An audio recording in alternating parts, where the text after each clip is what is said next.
അസ്സലാമു അലൈക്കും. അപ്പോൾ ഇപ്പോൾ പറയാണ്, എൻ്റെ വീഡിയോ ആദ്യമായിട്ട് കാണുകയാണെന്നുണ്ടെങ്കിൽ കാണുന്നവർ എനിക്കൊന്ന് സബ്സ്ക്രൈബ് ചെയ്തു തരണം. പിന്നെ ലൈക്ക്, കമൻറ്റ്, ഷെയറൊക്കെ ഒന്ന് ചെയ്തു തരണം. ഞാനിത് പറയലാഞ്ഞിട്ടാണെന്നാണ് ഓരോരുത്തരും പറയണത്. നീ വീഡിയോയിൽ ഇങ്ങനെ വർത്താനം പറഞ്ഞിരുന്ന് പോണതല്ലാണ്ട് നീ ഒരു സബ് ചെയ്യാനൊന്നും ആൾക്കാരോട് പറയാത്തത് കൊണ്ടാണ് നിനക്കാരും സബ് ചെയ്യാത്തതെന്ന് പറഞ്ഞു.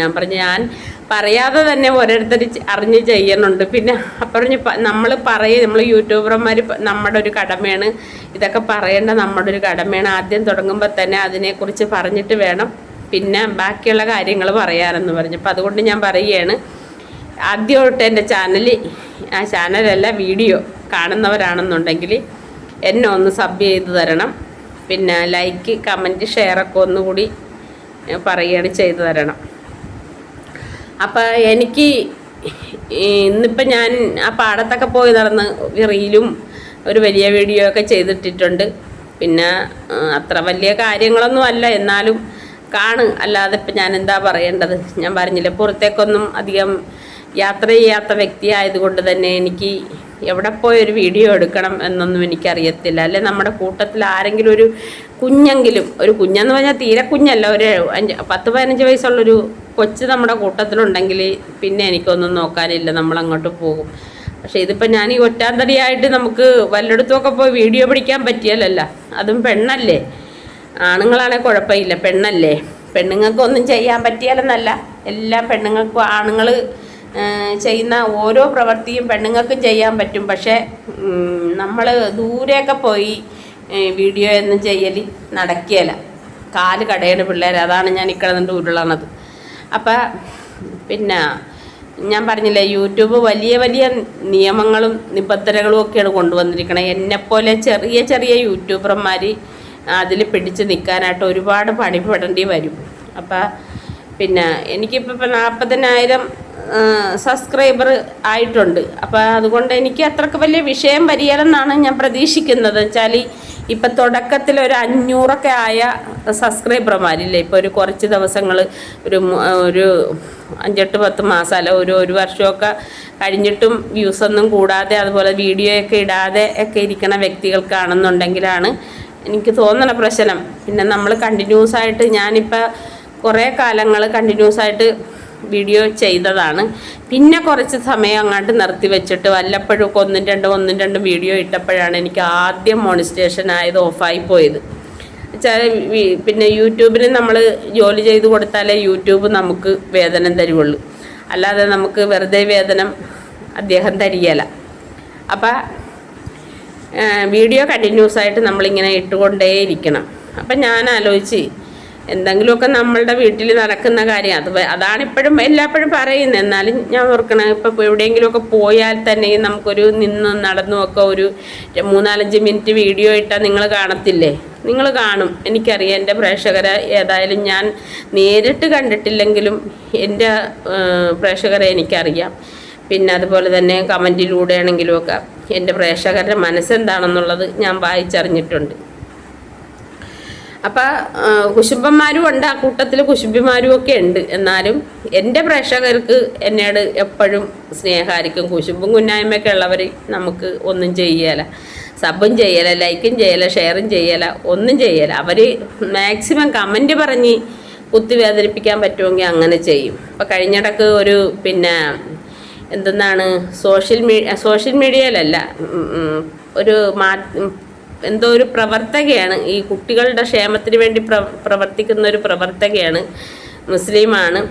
അവർ നമുക്കിട്ട് നല്ല രീതിയിൽ എൻ്റെ മനസ്സ് വിഷമിപ്പിക്കുന്ന രീതിയിൽ ഒരു കമൻറ്റ് ഇട്ടിട്ടുണ്ടായിരുന്നു. ഞാൻ നെജിലയുടെ മോളുടെ കാര്യം പറഞ്ഞൊരു വീഡിയോ ചെയ്തില്ലേ, അത് എനിക്ക് റീച്ചിന് വേണ്ടിയിട്ടും ഒന്നുമല്ല, എനിക്ക് അങ്ങനെ ഒരു വീഡിയോ ചെയ്യണമെന്ന് തോന്നി ഞാൻ അങ്ങനെ ചെയ്തതാണ്. അല്ലാണ്ട് ഞാൻ ആർക്കും പക്ഷം പിടിച്ച് പറഞ്ഞതും ചെയ്തതൊന്നുമല്ല. ഞാൻ ആരുടെയും പക്ഷം പിടിക്കാനും പോകുകയില്ല. വെച്ചാൽ നമ്മളത് വിലയെടുത്താണ് നമ്മൾ ജീവിക്കണത്. പിന്നെ നമ്മളെന്തിനാണ് മറ്റുള്ളവരുടെ പക്ഷം പിടിച്ച് സംസാരിക്കണത്? അപ്പം എനിക്ക് സ്വന്തം പിന്നെ ഉമ്മായിക്കും അല്ലെങ്കിൽ അമ്മക്കൊക്കെ ഒരു ഇല്ലാത്തൊരു സഹതാപവും സ്നേഹമൊക്കെ മറുപുറമേ കാണുമ്പോൾ അത് അവർക്ക് എന്തെങ്കിലും കാര്യപ്രാപ്തിക്ക് വേണ്ടിയിട്ടാണെന്നുള്ളത് തോന്നിയത് കൊണ്ടാണ് ഞാൻ അങ്ങനെ ഒരു വീഡിയോ ചെയ്തത്. ആ വീഡിയോയുടെ കീഴിൽ കുറച്ച് കാര്യങ്ങൾ ഒരു ഷീറ്റ് പേപ്പറിൽ എഴുതി പിടിപ്പിക്കാൻ പറ്റിയ കാര്യങ്ങൾ 2 കമൻറ്റിലായിട്ടൊരു വ്യക്തി എഴുതി വെച്ചിട്ടുണ്ട്. റംല എന്നാണ് അവരുടെ പേര്. അപ്പോൾ അവർക്ക് വേണ്ടിയിട്ട് ഞാനൊരു വീഡിയോയും ചെയ്തായിരുന്നു. അപ്പം അതെന്തെങ്കിലും ആകട്ടെ. ഇപ്പം ഞാൻ പറഞ്ഞു, എൻ്റെ വീഡിയോയിൽ ഞാൻ നേരത്തെയൊക്കെ പറയുമായിരുന്നു, അമ്മേനെ തല്ലിയ 2 ഭാഗം. ചിലർ പറയും പാവം അവളെ ഇത്ര കഷ്ടപ്പെട്ട മക്കളെ വളർത്തിയതാണ്, ആ അമ്മേനെ തല്ലേണ്ട കാര്യം ഉണ്ടായിരുന്ന, തല്ലാൻ പാടുണ്ടായിരുന്നെന്ന് ഒരു കൂട്ടർ ചോദിക്കും.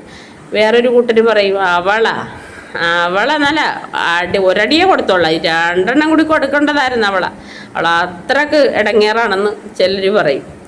അപ്പം എന്ത് കാര്യത്തിനും നല്ലതുകൊണ്ട് ഇപ്പുറത്ത് മറുവശം മോശമുണ്ട്. അപ്പം ഞാൻ അതൊന്നും എൻ്റെ പിറകെയൊന്നും ഞാൻ പോണില്ല.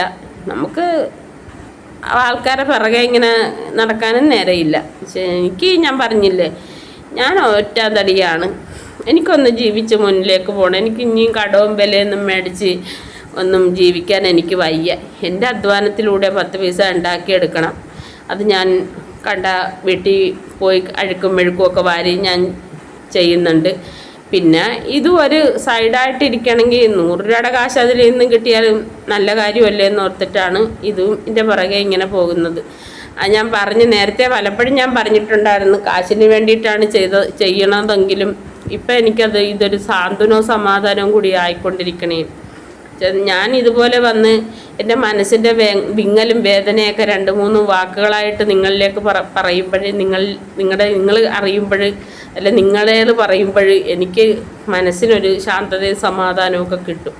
ഇതല്ല എന്നുണ്ടെങ്കിൽ ഈ 1.5 വർഷത്തിനുള്ളിൽ ഞാൻ എവിടെയെങ്കിലും തളർന്നൊടിഞ്ഞ് കടന്നു പോയിന്. അത്രയ്ക്ക് വേദനയും വിഷമങ്ങളും പ്രയാസങ്ങളും ഒക്കെ സഹിച്ചുകൊണ്ടാണ് ഇപ്പോൾ വരെയൊക്കെ ഇരിക്കുന്നത്. പിന്നെ അതൊക്കെ അങ്ങനെയല്ല സിജിത്ത, ഇങ്ങനെയാണ്, സഹിക്ക്, ക്ഷമിക്കുക, അള്ളാഹ് കൂടെ ഉണ്ട്, പഠിച്ചോൻ എന്തെങ്കിലും ഒരു മാർഗം കാണിച്ചു തരും. അങ്ങനെ ഇങ്ങനെയൊക്കെ ഓരോ സഹോദരിമാരുടെയും കമൻറ്റും ഓരോ സഹോദരന്മാരുടെ കമൻറ്റും ഒക്കെ കേൾക്കുമ്പോൾ സന്തോഷവും സമാധാനവും ആ ഒരു ധൈര്യത്തിലുമൊക്കെ മുന്നിലേക്ക് പോകാം എന്നുള്ളൊരു ചിന്തയാണ് ഓരോ ദിവസവും അങ്ങനെ കടന്നു പോയിക്കൊണ്ടിരിക്കുന്നത്. അപ്പോൾ എനിക്ക് നമ്മുടെ ഈ വിഷ്വലിൽ നിന്നൊരു ജോലി ശരിയാക്കിയിട്ട് ആ പെണ്ണ് വിളിച്ചായിരുന്നു, ആ മോളെ വിളിച്ചായിരുന്നു. പക്ഷെ ഞാൻ പോയില്ല. എന്താ വെച്ചാൽ പിന്നെ മറവിയുള്ള ഉമ്മായാണ് വെച്ചാൽ അവർക്കെന്തോ തീരെ നല്ല മറവിയുള്ളവരാണ്. അപ്പം ഞാൻ ഓർത്ത് ബാത്റൂമിലൊക്കെ പോകണം, ചിലപ്പോൾ ഓർത്തില്ലെങ്കിൽ പിന്നെ എന്തെങ്കിലുമൊക്കെ വൃത്തികേട് നമ്മൾ ചെയ്യേണ്ടി വരും. എനിക്ക് അത്രയ്ക്ക് അങ്ങോട്ട് ബുദ്ധിമുട്ടാണ് വെച്ചാൽ ഡയപ്പറൊക്കെ മാറ്റിയെടുക്കുകയൊക്കെ ചെയ്യണം, എനിക്ക് പ്രയാസമില്ല. കട്ടിലേലും അവിടെ ഇവിടെയൊക്കെ ആയിക്കഴിഞ്ഞാൽ നമുക്ക് ബുദ്ധിമുട്ട് തന്നെയാണ്. അതെത്ര അറപ്പില്ലെന്ന് പറഞ്ഞാലും നമുക്ക് ബുദ്ധിമുട്ടാണ് അതൊക്കെ ഒന്ന് ക്ലീൻ ചെയ്തെടുക്കണമെങ്കിൽ. ഞാൻ ഇതൊക്കെ കഴുകിപ്പറക്കിയൊക്കെ ഈ വ്യക്തിക്ക് വേണമെങ്കിലും ചെയ്തു കൊടുക്കാം. പക്ഷേ എനിക്ക് കിടക്കേന്ന് ഉടന്നു ഇവിടുന്നൊക്കെ തൂക്കാനും വാരാനും ഒക്കെ എനിക്ക് ബുദ്ധിമുട്ടാണ്. അപ്പം ഞാൻ പറഞ്ഞ ആരെങ്കിലും വിളിച്ച് നിർത്തിക്കോ, എനിക്ക് വേറെ ഒരു ഡ്യൂട്ടി എവിടെയെങ്കിലും ശരിയാകുമ്പോൾ തന്നാൽ മതി. എനിക്ക് അങ്ങോട്ട് പോകണമെന്ന് താല്പര്യം ഞാൻ പറഞ്ഞില്ലേ, താല്പര്യമില്ല. എനിക്ക് എൻ്റെ 2000 രൂപ വീതം അങ്ങനെ കിട്ടാതെ ആക്കി കളഞ്ഞതാണ്. പിന്നെ എനിക്ക് അങ്ങോട്ട് പോകണമെന്ന് താല്പര്യമില്ല. എനിക്ക് വേറെ എവിടെയെങ്കിലും കയറാനാണ് താല്പര്യം. ഞാൻ വേറെ ഏതെങ്കിലും ഓഫീസിൽ നിന്ന് കയറാനാണ് ഇരിക്കണം. പണിയെടുക്കാതെ പറ്റിയാലേ പോകണം. ഒരു 1-2 ആഴ്ച കൂടി, ഒരാഴ്ച 1-2 ആഴ്ചയും കൂടി കഴിഞ്ഞാൽ എങ്ങോട്ടെങ്കിലും പോകാമെന്നുള്ളൊരു ലക്ഷ്യത്തിലാണ് മനസ്സിൽ ഉള്ളത്. എനിക്ക് എൻ്റെ അക്കൗണ്ടിൽ നിന്ന് പൈസ ഉള്ളത് തീരുമ്പോൾ എനിക്ക് ഭയങ്കര ആദിയാണ്. അപ്പം അതുകൊണ്ട് എനിക്ക് പൈസ ഇല്ലാതെ പറ്റിയാൽ അടുത്ത 2-ാം തീയതി വരുമ്പോൾ വാടക കൊടുക്കാനായിട്ട് സമയവും. അപ്പം നമുക്ക് ആരുമില്ല ഒന്ന് സഹായിക്കാനൊന്നും. നമ്മുടെ സ്വന്തം ആൾക്കാർ കേട്ടോ, നിങ്ങളെയല്ല ഞാൻ ഉദ്ദേശിച്ചത്, എൻ്റെ സ്വന്തം ആൾക്കാരുടെ കാര്യമാണ് പറയണത്. അങ്ങനെ ആരും എനിക്കില്ല. പിന്നെ നമ്മൾ നയിക്കാതെ നമുക്ക് ജീവിക്കാൻ പറ്റില്ല. ഏതായാലും മരണം വരെയും ജീവിക്കാതിരിക്കാൻ പറ്റിയതല്ല. അള്ളാഹ് തന്ന ഒരു ആയുസ്സും ശരീരത്തിനുള്ള ആഫിയത്തും ആരോഗ്യമൊന്നും നശിപ്പിച്ച് കളയാനായിട്ട് തയ്യാറല്ല, ജീവനും നശിപ്പിച്ച് കളയാൻ തയ്യാറല്ല. അപ്പം അതുകൊണ്ട് ജീവൻ ശരീരത്തിൽ നിലനിൽക്കുന്നിടത്തോളം കാലം പണിയെടുത്ത് ശരീരത്തിന് ആരോഗ്യം പടച്ചോൻ തന്നിടത്തോളം കാലം പണിയെടുത്ത് ജീവിക്കണം. ആരെയും ബുദ്ധിമുട്ടിക്കരുത്. ഒരു ദിവസം പോലും ഒരു മണിക്കൂർ പോലും അല്ല ഒരു മിനിറ്റ് പോലും ആരെയും ബുദ്ധിമുട്ടിക്കാൻ ഇട്ട് കൊടുക്കല്ലേ റബ്ബേ എന്നാണ് ദുആ ചെയ്യലും കേട്ടോ. അപ്പം അത് റബ്ബ് സ്വീകരിക്കും എന്നാണ് എൻ്റെ വിശ്വാസവും.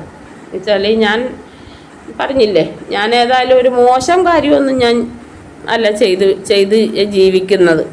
അപ്പോൾ പിന്നെ നമ്മൾ പഠിച്ച നമ്മുടെ വിളി കേൾക്കാതിരിക്കാനല്ല, പിന്നെ നമുക്ക് അതിനൊരു മറുപടി തരാൻ സമയമായിട്ടില്ലായിരിക്കും എന്നാണ് വിശ്വസിക്കുന്നത്. ചില സമയത്തൊക്കെ എനിക്ക് സങ്കടം വരും, ഇത്രയും നമ്മൾ പഠിച്ചവനോട് ദുആ ചെയ്തിട്ട് അള്ളാഹ് ഒരു മാർഗം നല്ലത് കാണിച്ചു തരുന്നില്ലല്ലോ എന്ന് ഓർക്കുമ്പോൾ എനിക്ക് സങ്കടമുണ്ട്. ഇല്ലെന്ന് പറഞ്ഞാൽ അത് കള്ളത്തരമുണ്ട്. അപ്പം ഞാൻ ഇന്നലെ ആശുപത്രി പോയിട്ടുണ്ടായിരുന്നു. ആശുപത്രി ചെന്നിട്ട് 59 ആൾക്കാരെ ഇന്നലെ സ്കാൻ ചെയ്തിട്ടുള്ളൂ. അതിനിടക്ക് എനിക്ക് കയറി സ്കാൻ ചെയ്യാനായിട്ട് കയറി പറ്റായിരുന്നു, പിന്നെ ക്യൂവിൽ കയറി പറ്റായിരുന്നു. പക്ഷേ ഞാൻ 3-4 വട്ടം പോയിട്ടുള്ള സ്ഥലമാണെങ്കിലും അങ്ങോട്ടും ഇങ്ങോട്ടും ആ വഴി അതിൻ്റെ ചുറ്റുവട്ടത്തിൽ കൂടി 4-5 നീക്കം അങ്ങോട്ടും ഇങ്ങോട്ടും നടന്നിട്ട് ഈ സ്കാൻ ചെയ്യണ സ്ഥലം കണ്ടുപിടിച്ചില്ല പിള്ളേരെ. ലാസ്റ്റ് വിഷമിച്ചപ്പോൾ ഞാൻ ലൈലാനെ വിളിച്ച് ചോദിച്ചപ്പോഴാണ് അവൾ പിന്നെ ഫോണിലൂടെ നമുക്കിങ്ങനെ ഫോൺ ഓഫാക്കാതെ ഇങ്ങനെ പറഞ്ഞു തന്ന് ഞാൻ ആ സ്ഥലത്തെത്തിയപ്പോഴാണ് ലൈല ഫോൺ ഓഫാക്കിയത്. അത് സെക്യൂരിറ്റി പറഞ്ഞിട്ടും എനിക്ക് മനസ്സിലായില്ല, ആൾക്കാർ പറഞ്ഞിട്ടും എനിക്ക് മനസ്സിലായില്ല. എനിക്ക് ഇടത് വലതെന്ന് പറഞ്ഞ് എനിക്ക് മനസ്സിലാകിയല്ല. അപ്പോൾ ആ നടപ്പൊക്കെ നടന്നു വന്നപ്പോൾ അവിടെ പിന്നെ അത് കഴിഞ്ഞ് അവിടെ ചെന്ന് കഴിഞ്ഞപ്പോൾ പിന്നെ ചീട്ട് കണ്ടില്ല. അങ്ങനെ പിന്നെ നോക്കിയും പിടിച്ചും ഒക്കെ വന്നു കഴിഞ്ഞപ്പോൾ സമയം ഒരുപാട് അതിക്രമിച്ച് അവർ 59 ചീട്ട് വരെ എടുത്തോളൂ. അപ്പോൾ ഇന്ന് പോകുന്നുണ്ട്. ഇന്ന് പോയിട്ട് ഞാൻ ഇങ്ങോട്ട് വരത്തില്ല, പോയി സ്കാൻ ചെയ്തേച്ചും അവിടെ കാണിക്കുന്നില്ല. ലൈലയുടെ വീടിൻ്റെ അടുത്തൊരു സർജൻ ഉണ്ടെന്ന് പറഞ്ഞു, അപ്പോൾ അദ്ദേഹത്തിനെ കാണിക്കാമെന്ന് പറഞ്ഞു. അപ്പോൾ അവിടെ കാണിച്ചിട്ട് അവിടെ നിൽക്കും. മറ്റന്നാൾ ഇൻഷാ അല്ലാഹ് വെള്ളിയാഴ്ച രാവിലെ ഇൻഷാ അല്ലാഹ് പോരും. പിന്നെ എനിക്ക് വെള്ളിയാഴ്ച വേറൊരിടത്ത് പോകാമെന്ന് ഞാൻ പ്ലാൻ ഇട്ടിട്ടുണ്ട്. എത്രത്തോളം സക്സസ് ആകുമെന്നറിയാൻ പറ്റിയല്ല. അപ്പോൾ ഞാൻ പറഞ്ഞല്ല, എൻ്റെ വീഡിയോ കാണാത്തവർ എന്നെ ഒന്ന് സബ് ചെയ്ത് എന്നെ ഒന്ന് സഹായിക്കണം. ഞാൻ എങ്ങനെയെങ്കിലും ഒന്ന് കഴിഞ്ഞുകൂടി ജീവിച്ചു പോയിക്കോട്ടെ.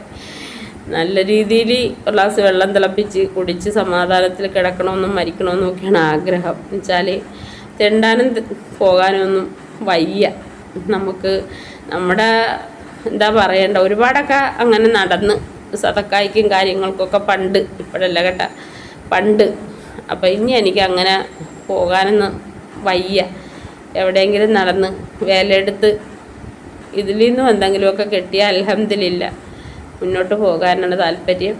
എന്തെങ്കിലുമൊക്കെ വീഡിയോ ആയിട്ട് ഞാൻ ഡെയിലി വരും. എൻ്റെ വീഡിയോ കാണണം, എന്നെ മുന്നോട്ട് നയിക്കാനായിട്ട് നിങ്ങളുടെ സഹായം വേണം. അപ്പം ഇത്രയൊക്കെയാണ് ഇന്ന് എനിക്ക് പറയാനുള്ളത്. ഇൻഷാ അല്ലാഹ് വൈകുന്നേരം വീഡിയോ ആയിട്ട് വരാം. അസ്സലാമു അലൈക്കും.